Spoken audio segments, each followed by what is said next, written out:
Before we continue our Gemara, you need to be aware of a general concept called Kimle B'Drabi Minei, which means if someone commits a capital crime and a lesser crime at the same time, the person is only liable for the capital crime and not the lesser of the crime.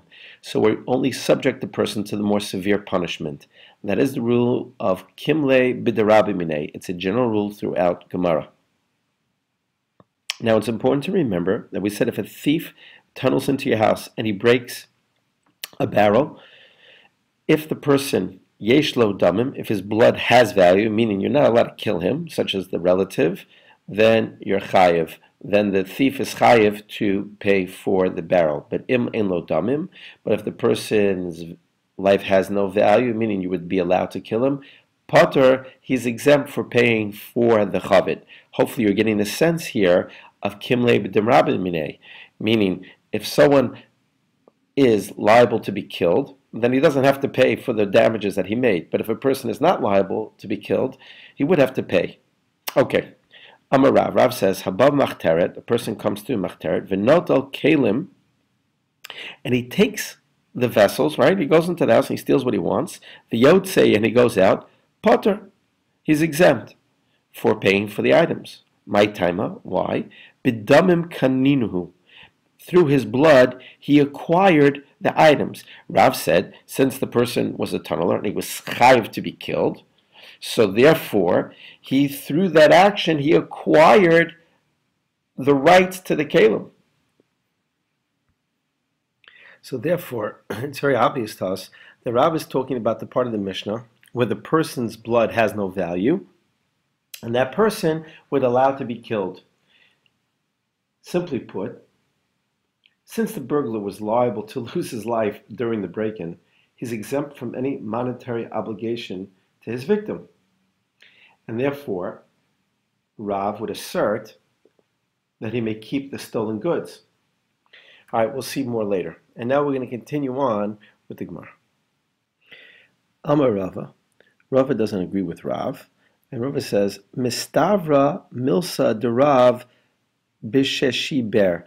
Rav makes sense when we're talking about that the items were broken during the break-in. Why? The less nuhu. Because they don't exist anymore. They're broke. And therefore, he can't give them back what's not there anymore. Aval, no tell. But if the thief just took them for himself, lo, he would have to compensate the person. According to Rava, the thief never acquires what he steals. He merely holds the stolen goods as a deposit for the victim. Now, since the burglar does not own the stolen goods, he's obligated to return them if they're still in existence. And now we try to understand Rav. The Elokim, by God, Amar Rav. Rav would say, Afilu no tell. Rav would say that even if a burglar took a vessel that's still in existence, if a burglar tunnels into someone's house and steals a vessel without breaking it, he's going to keep it because he acquired it through his blood. Taha yesh lo damim, but if his blood was had value, meaning you weren't allowed to kill him like a father, v'nensu, and it was broken through an unavoidable loss, chayav, then he would be liable to pay for the item.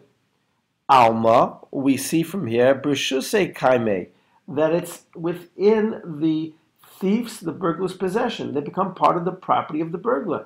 And therefore, he has to absorb the loss. Hachinami, here also, b'rshusei kaimei. We could say that the burglar returns the stolen goods. The goods really belong to the burglar now. He acquired them. And he's only compensating, he's paying back for the physical loss of the items, but he doesn't have to get back those items.